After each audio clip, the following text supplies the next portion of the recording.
예, 오늘은 누가복음 9장 37절에서 42절을 통해서 도와주소서라는 제목으로 말씀을 전하고자 합니다. 요즘 이제 영화라든가 이 드라마를 보면 예전에 비해서 굉장히 신비적인 것들을 많이 다루는 것 같습니다. 특별히 이제 지난번에 한 2년 전인가요? 우리나라에서도 영화 검은 사제들 이런 것도 나왔듯이 그게 이제 옛날에 저 어렸을 때 미국에서 엑소시스트라는 영화가 있었거든요. 그때는 워낙 화제가 돼가지고 그 당시에 그런 소문이 있었습니다. 극장 밖에 앰뷸런스가 서 있어서 그 영화 보고 쓰러지는 사람 있으면 바로 병원을 싣고 간다. 그 정도로 이제 충격적인 그런 영화였다고 하는데, 이게 이제 요즘 들어서 전 세계적으로 우리나라뿐만 아니라 전 세계적으로 그런 어떤 영화라든가 드라마가 많이 만들어진 것 같습니다. 미국에서도 보면 올해인가요? 올해 이제 미국 드라마로 엑소시스트라는 드라마가 다시 이제 하는 것 같고, 작년인가 재작년에 루시퍼라는 미국 드라마도 이제 시작된 것 같고요. 그리고 여러 가지 이제 영화들이 보면 판타지라고 하죠.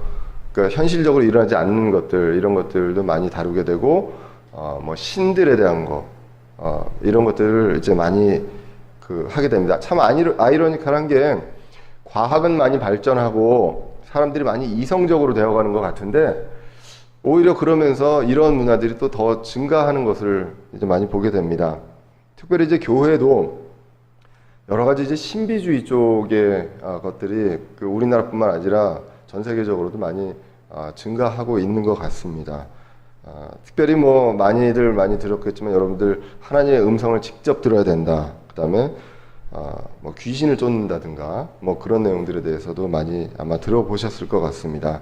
그리고 하나님께서 잘 들으시는 방식으로 기도해야 된다, 이런 얘기도 많이 들어보셨는데, 저는 하나님이 저희보다 지능지수가 낮은가요? 예, 저희의 중심을 보는 하나님이시잖아요. 중심을 보시는데 제가 어떻게 얘기하고 어떻게 하는 거에 따라서 하나님께서 잘 들어주시고 아니면 안 들어주시고 이런 게 과연 있을까? 이런 것들을 많이 이제 생각을 하게 됩니다. 굉장히 이제 저희들 인간의 중심적으로 인본주의적인 사고 방식에서 여러 가지 것들이 나오는 것을 볼 수가 있습니다. 사실 오늘 본문을 간단하게 이제 37절부터 42절까지 읽었는데, 읽으면서 어떤 생각이 드시는지 모르겠어요. 이 말씀을 들으면서 이제 마귀를 쫓고, 그 제자들은 못 쫓고 예수님은 쫓고, 그 다음에 우리가 흔히 얘기하는 것, 믿음이 없다 해가지고 아버지가 이제 믿게 해달라고 하고 이런 여러 가지 것들이 이제 나오게 됩니다. 이게 이제 마태복음과 마가복음, 누가복음에 이제 동시에 나오는 어떤 구절인데요. 마태복음에서는 17장에 나오고 마가복음에서도 9장에 나오게 됩니다. 오늘 누가복음 9장에서도 이 내용이 나오게 됩니다. 특별히 이제 이 내용들, 오늘 본문의 내용들이 많이 오해도 되고 신비주의 쪽에서 많이 사용도 하는 내용입니다. 특별히 요거를 이제 우리나라 다른 성경에서는 이제 귀신으로 번역을 해서 죽은 사람의 혼백이 간 것처럼 이야기를 하게 됩니다. 우리는 성경적으로 죽으면 우리의 혼은 바로 떠나게 됩니다. 지옥이나 하나님 계신 곳으로, 천국으로 가게 됩니다. 이 세상에 남아있는 귀신은 없다는 게 바로 성경에서 이야기하고 있는 것입니다. 그렇기 때문에 우리 지금 성경은 마귀로 번역을 해놨습니다. 마귀와 귀신은 좀 우리나라 어떤 단어상 차이가 있는 것을 다시 한번 말씀을 드립니다. 자, 그래서 이 오늘 구절을 보시기 위해서는 우리가 누가복음을 처음부터 쭉 이제 보고 있지만 9장을 전체적으로 한번 볼 필요가 있습니다. 이 스토리가 나오게 되기 전에 어떤 일들이 있었는지 다시 한번 기억을 되살려서 보도록 하겠습니다. 9장 1절에서 6절을 보면 예수님께서 이 12 제자들에게 위임 사역을 합니다. 그래서 이스라엘의 마을로 들어가서 하나님의 왕국의 복음을 전하고, 그리고 병을 고치고 마귀를 제압하라, 이런 내용들을 이야기를 하게 됩니다. 자, 제자들이 잘나서, 그리고 제자들이 여러 가지로 트레이닝이 잘 돼서 이러한 일이 일어난 게 아니라 예수님께서 권능과 권위를 주셨다고 했습니다. 그래서 이 당시에는 성령님께서 예수님이 지금 살아계신 십자가 사건 이전에는 성령님께서 항상 우리와 내주하시던 시대가 아니기 때문에 하나님께서 그 권위를 주셨을 때 그때 이러한 일들을 이룰 수가 있었습니다. 여기에서는 말씀드렸지만 가롯 유다도 포함이 되어 있었습니다. 가롯 유다는 나중에 예수님이 마귀라고까지 했던 사람입니다. 예, 그런데 그 사람도 12명 중에 속해서 말씀을 전하고 또 이러한 표적들을 행했던 것을 볼 수가 있습니다.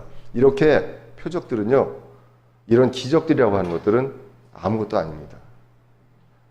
하나님께서 주시면 언제든지 할 수 있는 것이고 뺏으면 언제든지 할 수 있는 것, 못하는 것이고, 심지어는 가롯 유다도 할 수 있는 그러한 일입니다. 그런데 그는 결국 그 마귀였고 결국 구원받지 못한 사람이었습니다. 거꾸로 얘기하면 구원받지 못한 사람도 일시적으로 이걸 할 수 있다는 것입니다.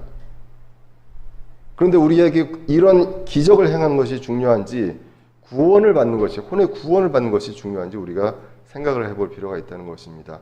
결국 이러한 기적은 구원과 상관이 없다는 것입니다. 이것을 오늘 9장 1절에서 6절을 보면서 이제 알게 됩니다. 그래서 제자들에게 위임 사역을 하고 제자들이 그것을 하고 돌아왔을 때 이제 사역 후에 휴식을 취하려고 외딴 곳으로 가셨습니다. 외딴 곳으로 갔는데 그것을 사람들이 알고서 구름같이 몰려들게 되죠. 그랬을 때 예수님께서 말씀을 전하십니다. 전하시고 그 전하실 때 그 유명한 사건이 바로 오병이어의 사건이 일어나게 되는 것입니다. 자, 그래서 그 5,000명을 다 먹이셨습니다. 이게 남자만 5,000명이기 때문에 이제 여자와 아이들까지 합치면 최소한 15,000명에서 20,000명 정도 될 것이다 라고 이제 말씀을 드렸고요. 자, 그렇게 하고 나서 이제 제자들과 함께하는 시간을 갖게 됩니다.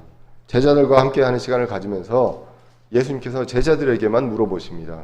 사람들이 나를 뭐라고 생각하느냐라고 했더니 엘리야라고도 하고 침례자 요한이라고도 합니다. 그때 예수님께서 제자들에게 물어보십니다. 너희는 나를 누구라 생각하느냐라고 했을 때 베드로가 그 유명한 신앙 고백을 하게 되죠. 자, 그래서 여기에서는 그 당시에 많은 사람들은 예수님이 누군지 모릅니다. 그리스도, 메시아라는 것을 모르는 상황이지만 제자들은 분명히 알았어야 되는 그런 상황이었다라는 것을 우리가 알 수가 있습니다. 그리고 이제 예수님께서 예수님께서 그리스도시고 메시아라는 것을 제자들이 안 상태에서 앞으로 메시아의 할 일을 이야기하게 되죠. 고난을 받을 것을 이야기하게 됩니다. 고난을 받고 또 제자들도 고난을 받고 그리고 이제 사흘 만에 다시 살아나실 것, 이것을 이야기하게 되죠. 그래서 고난과 그 다음에 나중에 영광스러운 것들을 같이 이야기를 하게 됩니다. 그러나 먼저 그리스도, 이 메시아에게는 고난이 있을 것이다 라는 것을 제자들에게 이야기를 해주게 됩니다. 그리고 나서 이제 예수님께서 그들에게 이야기합니다. 너희들 중에 몇 명은 죽기 전에 그 영광을 볼 것이다 라고 이야기를 하게 되죠. 그러고 나서 일어난 사건이 변화산의 사건입니다. 예수님께서 베드로와 야고보와 요한을 데리고 산으로 올라가셔서 예수님의 영광스러운 모습, 변화된 모습을 잠시 이제 보여주게 됩니다. 그러한 일들이 일어나고 사실 이 순서를 보면요, 좀 의아합니다. 예수님이 제자들에게 먼저 내가 누구다라는 걸 이야기해주고 영광의 모습을 보여주고 그 다음에 위임 사역을 하면 얼마나 좋았을까요? 근데 그런 것들을 자세히 확실하게 모르는 상태에서 이들은 그냥 예수님께서 주신 권위와 권능만 가지고 왕국의 복음을 전하고 그 여러 가지 메시아의 표적들을 행했던 것입니다. 그리고 이제 나중에 사도행전을 보시면 사도의 표적들을 이제 행하게 됩니다. 그런데 예수님께서는 어떠한 계획인지 이런 것들을 순서를 바꿔가면서 이렇게 제자들에게 이제 보여주십니다. 자, 그리고 이제 변화산에서 올라가셨던 예수님과 베드로와 야고보가 이제 요한이 이제 내려오게 됩니다. 산으로 내려왔을 때 오늘 본문이 시작되게 됩니다. 오늘 본문에 보면 논쟁이 있었다고 하고 있습니다. 37절에 보면 많은 사람들이 와서 예수님을 기다리고 있고 논쟁들이 있었는데 이것을 이제 마가복음 9장 14절에서 보시면 그분께서 자기 제자들과 와서 보니 큰 무리가 그들을 둘러싸고 서기관들이 그들과 논쟁하고 있더라. 그래서 사람들 중에 서기관들과 제자들이 논쟁을 하고 있었습니다. 이런 내용들이 이제 나오게 되는데 무슨 내용 때문에 논쟁을 했을까를 이제 자세히 보시면 38절에 보시면 마귀 들린 외아들을 가진 아버지가 있습니다. 이 아버지가 부르짖으면서 이제 예수님께 오게 됩니다. 돌봐주십시오. 우리 아들을 돌봐주십시오라고 간청을 이제 하게 됩니다. 성경에서 보시면 이 사람은 마귀 들린 자였습니다. 마가복음에서는 말 못하는 영이 들렸다라고 이제 기록이 되어 있고요. 그리고 그 특징에 대해서 마가복음에서 좀 구체적으로 많이 이제 묘사를 하고 있습니다. 9장 18절에 보시면 그가 그를 아무데나 데려가서 쥐어 뜯으면 그가 거품을 흘리고 이를 갈며 또 몸이 파리해지나이다 라고 하고요. 21절에 보시면 그 마귀가 어릴 때 들어왔다. 굉장히 오랜 기간 동안에 이 마귀 들린 그런 아들이었습니다. 그리고 22절에 보시면 마귀가 그 아들을 불과 물에도 자주 던졌다고 합니다. 그래서 자신을 그 마귀 들린 영이 들어와서 그 몸을 계속 괴롭히는 그러한 일들이 그것도 굉장히 오랜 기간 동안 일어났던 것을 볼 수가 있습니다. 아버지 입장에서 외아들인데 어렸을 때 이러한 일이 벌어지면 정말로 그 부모된 입장으로서 그 심정을 뭐라 말로 할 수 없을 것이라 이제 생각이 됩니다. 자, 그렇게 됐을 때 이제 39절에 이렇게 나옵니다. 오늘 누가복음 9장 39절입니다. 보소서 한 영이 그를 붙잡아 갑자기 소리를 지르게 하고 또 그를 쥐어 뜯어 다시 거품을 흘리게 하며 그를 상하게 하면서 좀처럼 그에게서 떠나지 아니하나이다. 이렇게 떠나지 아니한 상황이 나오고 또 우리가 누가복음 8장에서도 마귀 들린 자를 보게 되었습니다. 그때도 보면 초인적인 힘을 갖고 자기를 상하게 합니다. 어떤 삿을 자기가 이제 뜯어버리고 이렇게 하고 이제 무덤을 돌아다니고 이러한 것들을 이제 보게 됩니다. 이러한 어떤 마귀 들린 자의 증상이 성경에서 자세하게 묘사가 되어 있습니다. 우리가 이거를 보면 이게 정신병이 아닌가라고 생각하기가 쉽게 됩니다. 그래서 결국은 정신병이 마귀 들린 거 아니냐라고 정신질환을 그렇게 생각하는 경우가 있다는 것입니다. 우리가 논리적으로 오류에 빠지는 경우가 있는데요. 그것을 보통 이제 일반화의 오류라고 이야기를 하게 됩니다. 어떤 사물이라든가 어떤 대상의 단면만 보고 전체가 그렇다라고 하는 그러한 오류에 많이 이제 빠지게 됩니다. 코끼리의 뭐 발바닥만 보고 코끼리가 어떻게 전체 생겼고 코끼리가 어떠한 습성을 가지며 뭐 이렇게 이야기하는 것들 그러한 것들을 우리가 일반화의 오류라고 합니다. 성경을 보면서 일반화의 오류에 빠지는 경우가 많이 있습니다. 성경 전체의 어떤 이야기한 메시지를 보지 않고 어떤 한 구절에 있는 내용들을 보고 이거 봐라 하나님께서 이렇게 하시니까 이게 결국은 모든 경우에 이렇게 할 수 있다라고 거꾸로 이제 해석하는 그런 일반화의 오류에 빠지게 되는데 오늘 이 성경을 보면서 일반화의 오류에 빠지기가 쉬운 점이 한 몇 가지 있습니다. 첫 번째 일반화의 오류에 빠질 수 있는 것이 모든 정신질환이 마귀 들린 것이다 라고 생각할 수 있다는 것입니다. 실제로 지금의 교회에서 지금 시대에 우리가 알고 있는 이름만 들으면 아는 교회에서 모든 병이 다 귀신 들린 것이다 라고 이야기를 하는 그래서 귀신을 쫓아내야 된다라고 하는 그런 일들이 있다는 것입니다. 성경은 그런 일반화의 오류에 빠지지 않도록 여러 성경 전체를 보고 그리고 성경에서 하는 그 하나님께서 주시는 그 메시지를 우리가 잘 파악을 할 필요가 있다는 것입니다. 자, 성경에서 이 정신질환을 다 마귀 들린 자로 보느냐? 그렇지 않다는 것입니다. 마태복음 4장 24절을 한번 보면요. 여기에 이렇게 나와 있습니다. 마태복음 4장 24절을 제가 한번 읽어보겠습니다. 그분의 명성이 온 시리아에 두루 퍼지니라. 그들이 모든 병든 사람 곧 갖가지 질병과 고통에 사로잡혀 앓는 자, 마귀 들린 자, 미친 증세가 있는 자, 마비병 환자들을 그분께 데려오니 그분께서 그들을 고치시매 이렇게 나오게 됩니다. 자, 마귀 들린 자도 분명히 있습니다. 우리가 보지 못했고 저도 한 번도 본 적은 없습니다. 하지만 성경에서 이야기했기 때문에 분명히 있을 것입니다. 그런데 모든 정신질환자가 마귀 들린 자냐? 그렇지 않고 마귀 들린 자도 있고 미친 증세가 있는 자도 있으며 마비병 환자도 있고 질병과 고통에 사로잡힌 자들이 분명히 성경에서 구분을 하고 있다는 것, 그것을 우리가 볼 수가 있습니다. 그래서 모든 병이 마귀에게서 온 것도 아니고 정신병이 마귀 들린 병에서 온 것도 아니라는 것입니다. 성경은 분명히 알 수가 있습니다. 그 당시에도 의사가 있었거든요. 병은 의사를 통해서 고치셔야 됩니다. 기도원 가서 안찰 받고 안수 받고 고치는 것이 아니라 의사를 통해서 하나님께서 역사하십니다. 저도 특별한 능력이 없습니다. 제가 때리면 머리에 손을 얹으면 병이 절대 고쳐지지 않습니다. 예, 그것을 여러분들 아셔야 되고요. 사도 바울도 오늘 이 누가복음의 저자인 누가가 직업이 의사였잖아요. 사도 바울도 선교 여행을 떠나면서 누가를 데리고 갑니다. 본인의 어떤 병이 있었잖아요. 사도 바울 정도 되면 병이 딱 생기면 하나님께서 고쳐주셔야죠. 그런데 누가를 데리고 가고 그 사역을 할 때 누가를 항상 옆에 두고 했었다는 것입니다. 물론 그 기록에 어떤 하나님의 뜻도 있지만 성경을 기록하는 데 뜻도 있지만 그러한 어떤 의사의 역할도 했었다는 것을 우리가 성경을 통해서 볼 수가 있습니다. 자, 그래서 우리는 이런 오류에 빠지면 안 됩니다. 모든 병이 마귀에게서 귀신에게서 온 것도 아니고 어떤 특별한 능력을 가지고서 쫓아내 고쳐진다 이렇게 해서는 안 된다는 것입니다. 약은 약사에게, 병은 의사에게, 말씀은 목회자가 전할 수 있도록 해주시면 저한테 큰 부담 주시지 않으면 감사하겠습니다.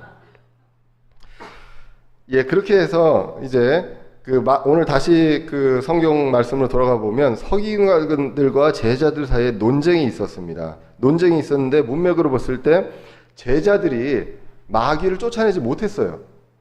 분명히 마귀를 쫓아내야 되는데 마귀를 쫓아내지 못해서 그런 것들 때문에 논쟁이 벌어졌던 것으로 보여집니다. 그런데 우리가 오늘 9장 처음부터 보시면 이 제자들은 마귀를 쫓아낼 수 있어야 돼요. 본인들이 그렇게 했었거든요.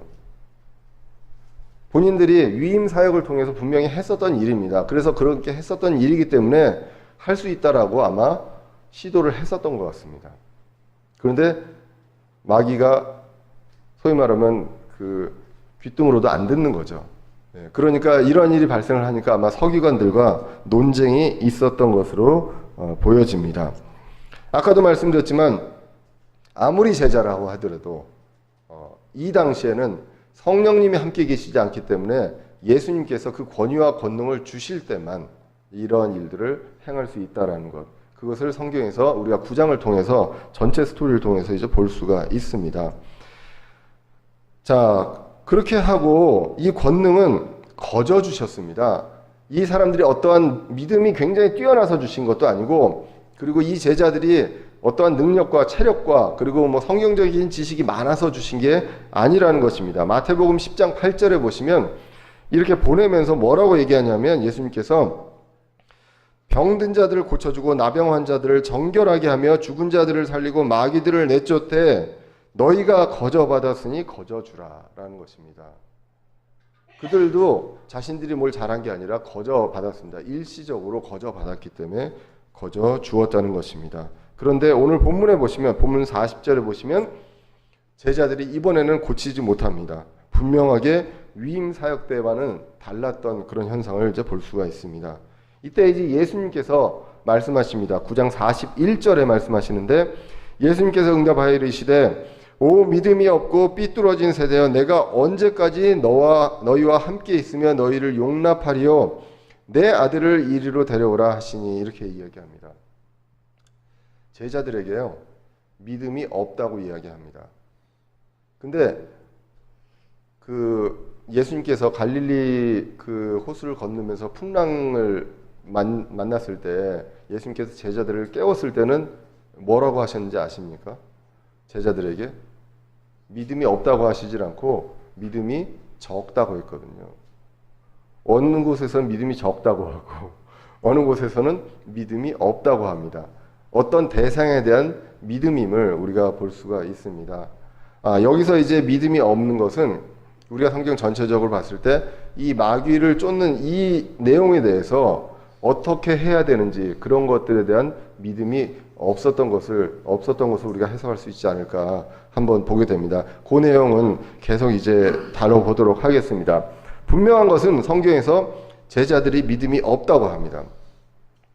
그러므로 위임 사역 때 그들의 믿음이 뛰어나서 한 것이 아니라는 것을 알 수가 있습니다. 자신들이 할 수 있다는 믿음이 있어서는 되는 것이 아니에요. 내가 이런 능력을 받았기 때문에, 내가 이런 것들을 해봤기 때문에 지금 할 수 있다라고 해서 그렇게 해서 할 수 있는 그런 것들이 아님을 성경이 이야기를 하고 있습니다.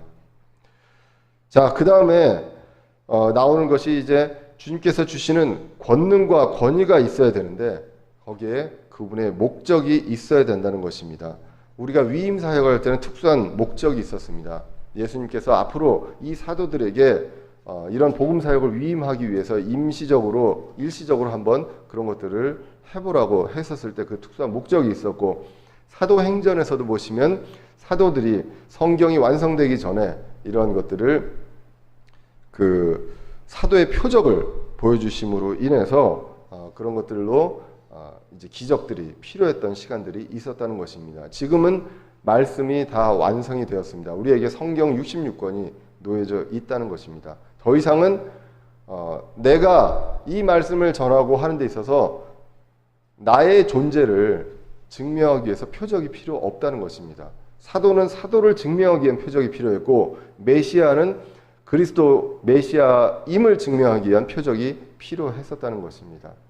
그러한 것들을 이제 볼 수가 있기 때문에 우리가 이 구절을 보고서 일반화의 오류 두 번째, 영적인 능력 있는 목사가 있다고 생각하시면 안 된다는 것입니다. 예, 어떠한 분들은 딱 찾아가면 딱 와서 딱 머리를 밀면 그대로 쓰러져가지고 일어나면 다 낫고 뭐 이러한 일들이 일어나느냐?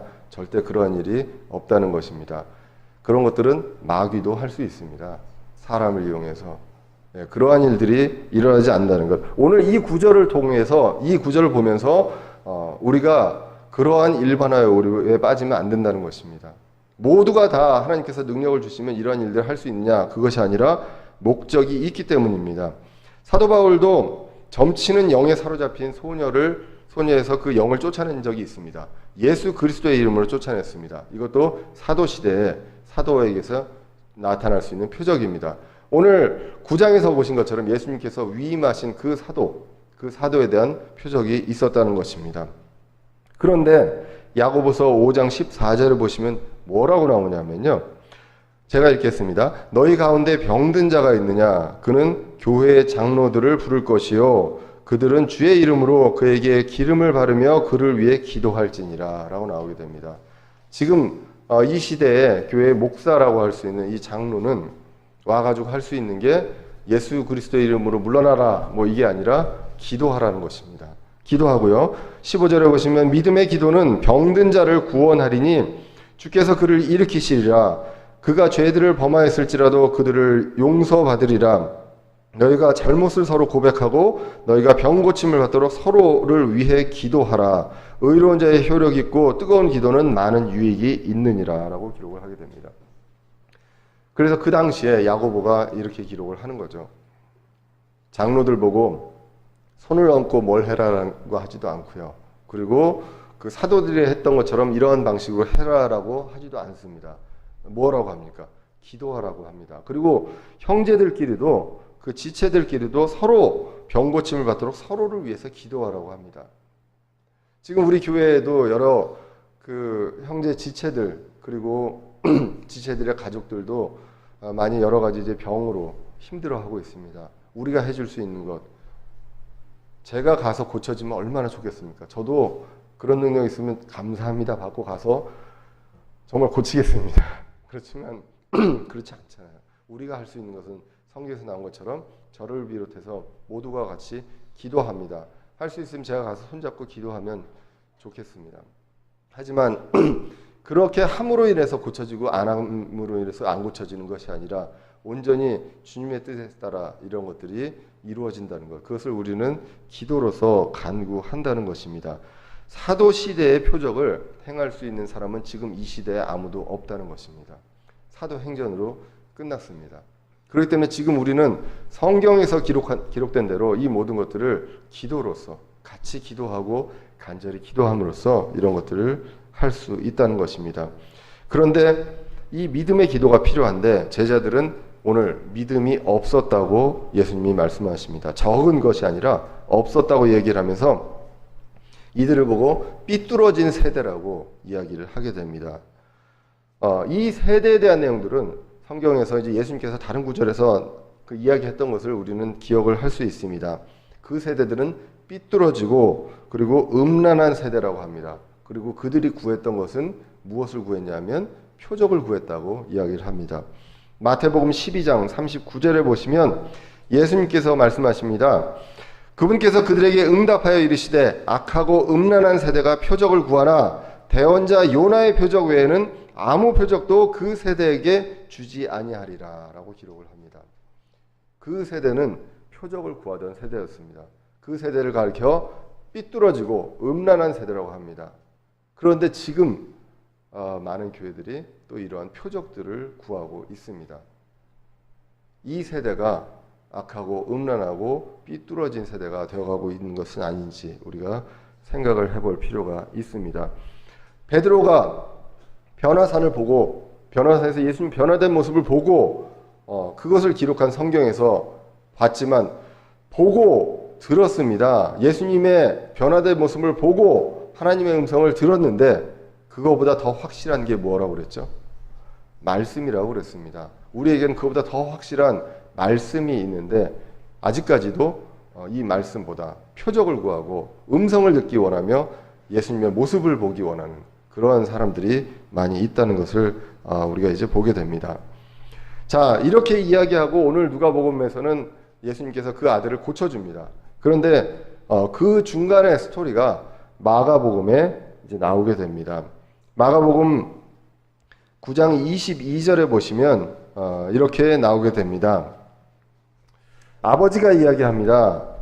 그것이 그를 죽이려고 물과 불에 그를 자주 던졌나이다. 그러나 선생님께서 어떤 일이라도 하실 수 있거든 우리를 불쌍히 여기사 우리를 도와주소서 이렇게 이야기를 합니다. 하실 수 있는 일, 어떤 일이라도 하실 수 있거든. 이 아버지가 믿음이 있었습니까?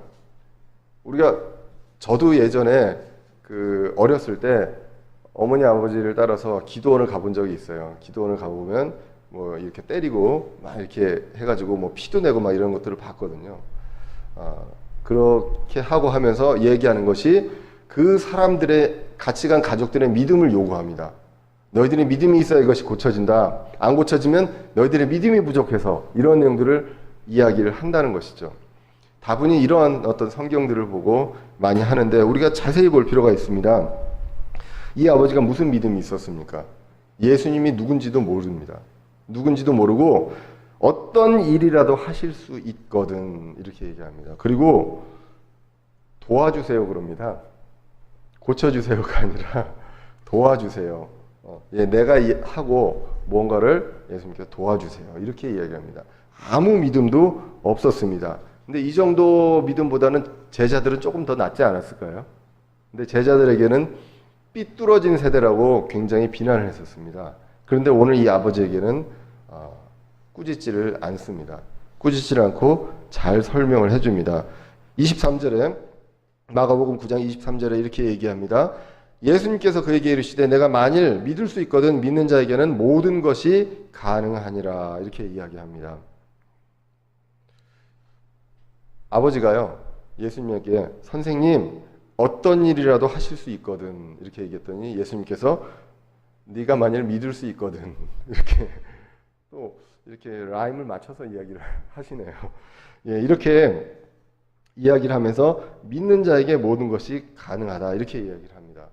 이 아버지는요 지푸라기라도 잡을 수 있는 그러한 심정입니다. 만약에 예수님이 아니라 어떤 뭐 마술사가 이런 것들을 할 수 있다고 해도 이 아버지는 그렇게 이야기하지 않았을까요?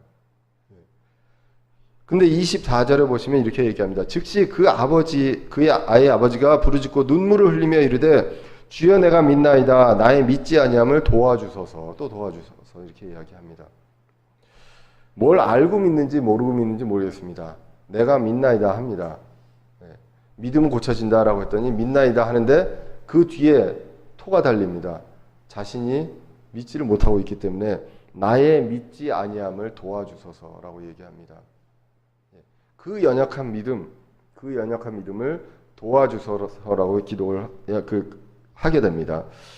이것을 가지고 이제 그 매튜 헨리 주석에 보시면 나의 믿음 없는 것을 도와주소서 이런 말은 곧 나의 신앙이 부족한 것을 당신의 은혜 즉 우리의 약함을 완전케 하는 힘으로 구해 주소서라는 뜻이다라고. 그러니까 도와주소서인데 이게 구원하소서, 구해 주소서라는 뜻이다 이렇게 해석을 하고 있는데 이 아버지의 믿음을 굉장히 높게 평가를 했었던 것 같습니다. 그런데 우리가 구절을 보시면 과연 이 아버지의 믿음이 뭐가 있었는지 그냥 간절함밖에 없었습니다. 간절함밖에 없고 도와주소서라고 이야기했던 그 내용밖에 없습니다. 믿겨지지 않고요. 그리고 믿을 수가 없어요. 그리고 예수님이 누구도 모르는 상황인데 나의 아들은 고쳤으면 좋겠습니다. 그러한 상황에서 나의 믿지 아니함을 도와주소서라고 간절하게 이야기한 것입니다. 그러면 예수님께서 이 아버지의 믿음 때문에 아들을 고쳐주셨을까요? 아니잖아요. 믿습니다라고 말은 했지만 그 뒤에 나온 것은 나의 믿지 아니함을 도와주소서라고 얘기했습니다. 결국은 이 아버지의 믿음 때문에 아들을 고쳐준 게 아니라는 것입니다.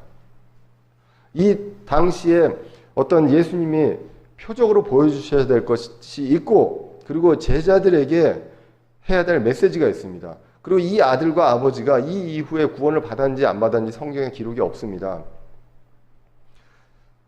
이 내용들을 가지고서 예수님을 받아들이고 정말로 영혼의 구원을 받았는지 그 내용들이 이 성경에 기록이 되어 있지 않다는 것입니다. 그러면 이 의도는 뭐냐? 그 뒤에 제자들에게 한 메시지가 바로 예수님이 이 기적을 행하신 의도라는 것. 그것을 우리가 이제 볼 필요가 있습니다. 자, 이렇게 하고 나서 오늘 누가복음에 나오지 않지만 마가복음에는 굉장히 이제 자세하게 나오게 됩니다. 마태복음에도 나오게 되는데 제자들이 놀랍니다. 그리고 예수님께 물어봅니다. 왜 우리는 못 고쳤습니까? 라고 물어보게 되는 것이죠. 제자들은 아마도 그때 위임 사역 이후에 자신들에게 이제 능력이 주어져서 언제든지 자신들이 원하면 이런 것들을 쫓아낼 수 있으리라 아마 생각을 했었던 것 같습니다. 이런 것들을 예수님께서 이 제자들에게 보여주시기 위함이 아닌가. 우리가 성경을 통해서 이 기적의 목적을 이제 볼 수가 있습니다. 그것에 대해서 예수님께서 두 가지를 이야기합니다. 제자들의 믿음이 없었다고 이야기를 했죠. 그러면서 마태복음 7장 20절에 보시면 그 유명한 말씀, 겨자씨 한 알만의 믿음이라도 있으면 산을 옮길 수 있다. 이 말씀이 이제 나오게 됩니다.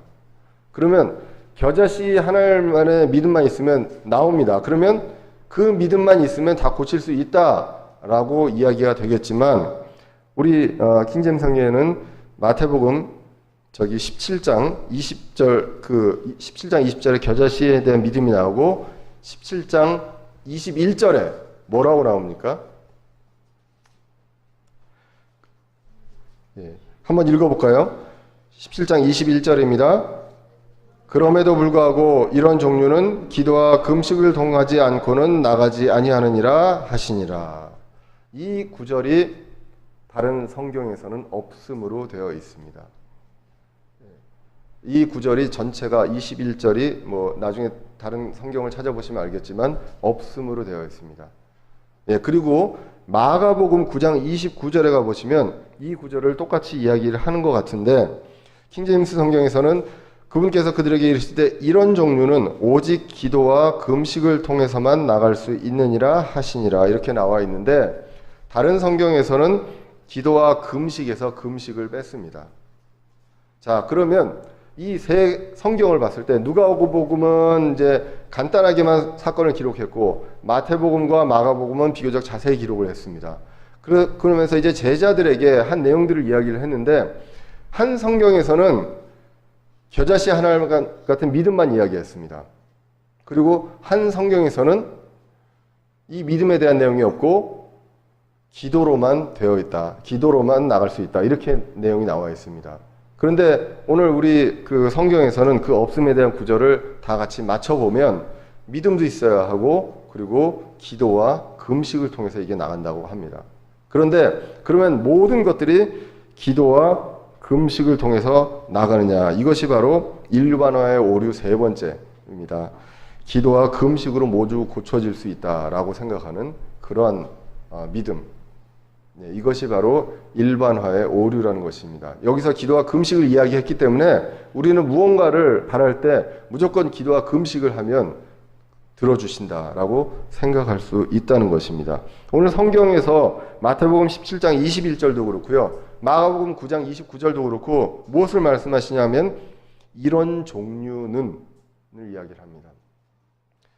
제자들이 뭐라고 얘기합니까? 왜 우리는 못 고쳤습니까? 그랬더니 이런 종류는 기도와 금식으로만 나갈 수 있다라는 것은 권능, 이러한 능력이 이러한 경우에 기도와 금식으로만 나갈 수 있다라고 기록을 해놨다는 것입니다. 그렇기 때문에 기도와 금식이 필요할 때가 분명히 있는데 이것을 일반화해서 모든 경우에 내가 간절히 기도할 때 하나님께서 내 것들을 들어주실 때 내가 좋은 대학도 가고 싶고 사업이 성공하고 싶고 내일 계약하는 것이 대박치고 싶을 때 금식과 기도를 하면 다 들어주신다라고 하시면 안 된다는 것입니다.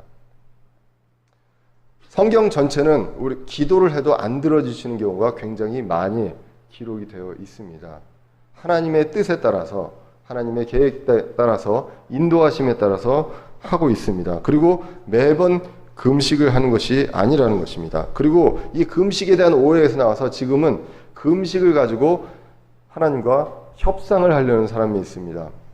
네, 금식을 하면 내가 단식 투쟁을 하고 금식을 하면 하나님께서 들어주시겠지라고 하는 그러한 내용들로 생각을 하는 경우까지도 생긴다는 것입니다. 성경에서 금식은 어떠한 경우에 일어나는지 한번 볼 필요가 있습니다. 사실 이것도 굉장히 많은 내용들이 있기 때문에 간단하게 이제 말씀을 드리면 금식은요 처음에 슬픔으로 인해서 생겼습니다. 사람이 너무 슬퍼서 너무 원통해서 금식을 하게 됩니다. 여러분들도 너무 억울하고 원통한 상황이 있으면 곡기를 끊는다고 그러잖아요. 성경의 기록에서도 보면 제일 처음 나오는 성경이 사사기 20장 26절에 이스라엘의 지파들이 베냐민 지파하고 싸웁니다. 근데 베냐민 지파 한 지파한테 졌어요. 그래서 그 슬픔을 애곡하면서 금식을 하게 됩니다. 하나님께서 금식하라고 처음부터 이야기한 적은 없습니다. 모세가 금식한 이 모세 이전에 거의 금식에 대한 내용이 없고요. 모세가 40일 금식을 했었고 그리고 율법에도 금식에 대한 금식하라라는 내용이 거의 없습니다. 단 한 구절이 있다면 우리가 일곱 절기를 이야기할 때 속죄의 일에 금식을 해라 라는 정도. 그리고 그렇기 때문에 이 금식은 1차적으로는 슬픔에 의해서 내가 인간이 자발적으로 생기는 것이 이제 금식이고요. 그리고 성경에서 그 이후에 나오는 금식의 사례들을 보면 주님께 용서를 구합니다. 그러면서 내 자신을 징계하기 위해서 금식을 하게 됩니다. 다윗이 죄를 짓고서 시편 69편 10절에서 이렇게 얘기합니다. 내가 울며 금식으로 내 혼을 징계할 때 그것이 내게 모욕거리가 되었고 이렇게 기록을 합니다. 내가 울며 금식으로 내 혼을 징계한다고 기록이 되어 있습니다. 자, 그렇게 해서 그 외에도 여러 가지 그 성경을 찾아보시면 뭔가 이스라엘 민족이 전체적으로 잘못을 했을 때, 그리고 바빌론에 함락되었을 때, 예루살렘이 멸망을 했을 때 이 전체 민족들이 금식을 했고요. 하나님 앞에 회개의 금식을 하게 됩니다. 어떨 때는 왕이 그 금식을 선포하기도 했다는 것입니다. 그리고 몇몇 내용에 대해서 우리가 신약 성경으로 넘어오면 몇몇 케이스에 대해서 하나님께 전적으로 맡기고 자신을 낮추면서 주님의 뜻을 구할 때 금식했던 경우가 나오게 됩니다. 우리가 누가복음 2장에서 안나를 봤었죠. 메시아를 보기 위해서 기다리는 예루살렘 성전에서 먹고 자고 기다리면서 금식과 기도를 했다고 합니다. 하나님의 뜻을 기다리고 하나님의 뜻을 구하는, 그렇게 하면서 이제 금식을 했고요. 사도행전 10장에서 고넬료가 금식 중에 천사를 만나게 됩니다. 그래서 천사를 만나게 돼서 천사가 이제 그 사도 바울에 대한 내용들을 이야기를 해주게 되고, 사도 바울도 고린도 후서에 보시면 자신이 여러 번 금식을 했다고 이제 기록을 하고 있습니다. 또한 그 안디옥에서 바울과 바나바를 이방인 선교를 위해서 파송하면서 그들이 같이 금식했다고 기록을 하고 있습니다. 사도행전 13장 2절에 보시면 그들이 주를 섬기며 금식할 때 성령님께서 이르시되 내가 바나바와 사울을 불러 시킬 일을 위해 그들 내게로 구별하라 하시니, 이렇게 나옵니다. 그러므로 내가 무언가를 내 뜻을 관철하고 내 뜻을 요구하는 것들을 들어주시기 위해서 떼쓰는 것으로 금식을 하는 것이 아니라, 이 성경에서 보시면 하나님의 뜻을 구하거나 나를 내려놓고 구할 때, 이때 금식을 했었던 것을 이제 보게 됩니다. 그러한 금식이 많이 변질이 돼서요, 그 당시에도, 예수님 당시에서도 바리새인들이 자랑스럽게 얘기한 것이 본인들이 일주일에 2번씩 금식하고 11조 한다, 이런 내용들을 자랑스럽게 얘기합니다. 어떤 의로운 어떤 행사인 것처럼 하나님께서는 그것을 명령하신 적이 없는데, 중간에 그 율법으로도 하신 적이 없는데 이런 것들을 그들이 바꾸어서 의로운 어떤 내세움, 이런 것들로 했다는 것입니다. 자, 이러한 것들이 결국은 보면 오늘 기적을 행하신 그 목적을라고 볼 수가 있습니다. 제자들에게 이야기합니다. 너희들 능력으로 고치는 것이 아니다. 너희들이 그거에 대한 믿음이 없었다. 그거에 대한 믿음이 겨자씨할 만한 믿음만 있어도 됐었고, 그 믿음은, 그리고 그 권위는 어디서 나오느냐? 이러한 종류는 기도와 금식을 통해서만 나온다. 이것을 성경에서 이야기했다는 것입니다. 그런데 이것을 우리가 일반화해서 모든 병이, 정신병이나 모든 병이 다 귀신으로부터 온 것이고, 영적으로 뛰어난 목사가 있고, 그리고 그 다음에 이러한 것들을 통해서, 기도와 금식을 통해서 모든 것들이 다 이루어진다는 그런 일반화의 오류를 범할 수 있다는 것을 보게 됩니다. 그러면 오늘 본문을 통해서 우리가 얻을 수 있는 교훈이 무엇이 있겠습니까? 첫 번째로 다시 한번 말씀드리지만, 일반화, 특정 사례를 일반화하면 안 된다는 것입니다. 신비주의자로 빠지거나 마귀를 쫓는데 이렇게 빠지고 어떤 중요한 어떤 핵심 교리에서 벗어나게 된다는 것입니다. 우리에게는 바른 믿음이 필요합니다. 그리고 기도와 금식이 필요할 때가 있다는 것입니다. 오늘 이 믿음은요, 구원을 위한 믿음이 아닙니다.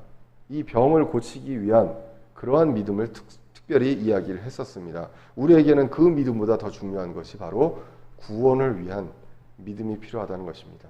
우리가 회개가 필요하고 믿음이 필요하고, 그래서 이것을 통해서 예수님께서 우리를 위해서, 나 하나를 위해서, 우리 대전은혜 침례교회 여러 사람들, 인류를 위해서에서 더 나아가서 나를 위해서 예수님께서 십자가에서 돌아가시고 그 죄의 대가를 치러주시고 부활하심으로 내가 그것을 받아들이면 나의 죄의 대가도 예수님께서 다 치러주신 것이 된 것이기 때문에 의인이 됩니다.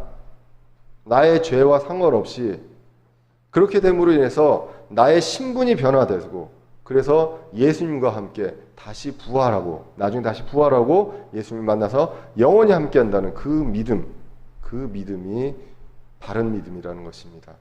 우리에게 병 고치는 믿음이 중요하지 않습니다. 이 아버지가 병 고치는 믿음이 있다 할지라도 그 뒤에 어떤 일이 벌어지는지 우리는 성경을 통해서 알 수가 없다는 것입니다. 그리고 두 번째로, 연약한 믿음에도 주님께서 들어주시고 우리는 그 도우심이 필요하다는 것입니다. 그런데 이 도우심은요, 내가 하겠습니다, 주님 도와주십시오가 아닙니다.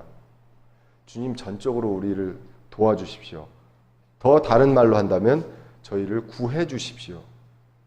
이 병에서 구해 주시고, 이 어려움 속에서 구해 주시고, 그리고 죽을 수밖에 없는 나의 나의 몸에서 구원해 주십시오 라는 기도가 필요하다는 것입니다. 어떤 사람들이 얘기합니다. 나는 믿고 싶은데 믿어지지 않는다 라는 이야기들을 하기도 합니다. 우리는 기도해야 될 필요가 있다는 것이죠. 나의 믿음 없음을 도와주소서라고 기도해야 될 필요가 있다는 것입니다. 그래서 이 기도를 하나님께서는 이렇게 이야기합니다. 그러한 기도, 나의 믿음이 없어서 하나님을 믿고 싶은데 믿음이 없는 그 기도를 통해서 도와주소서라는 기도도 필요하고, 내 삶에 있어서 여러 가지 연약한 믿음이 있지 않습니까? 예수 그리스도의 믿음으로 우리는 살지만 우리의 믿음은 연약합니다. 그때 우리는 늘 기도합니다. 이것을 해결해 주십시오가 아니라 이것을 통해서 나의 연약한 믿음, 이 사건에 대한 해결이 아니라 이것을 통해서 흔들리는 나의 연약한 믿음을 도와주소서라는 기도가 필요하다는 것입니다. 그래서 빌립보서 4장 6절 7절에 이렇게 기록합니다. 아무것도 염려하지 말고 오직 모든 일에 기도와 간구로 너희 요청할 것들을 감사와 더불어 하나님께 아뢰라. 그리하면 모든 이해를 뛰어넘는 하나님의 평강이 그리스도 예수님을 통해 너희의 마음과 생각을 지키시리라. 우리는 기도와 간구를 합니다. 들어주실 수도 있고 안 들어주실 수도 있습니다. 그런데 하나님께서 약속하신 것은 우리의 마음과 생각을 지키신다는 것입니다. 대학을 들어가게 해주세요. 취업하게 해주세요. 이렇게 기도하십니까?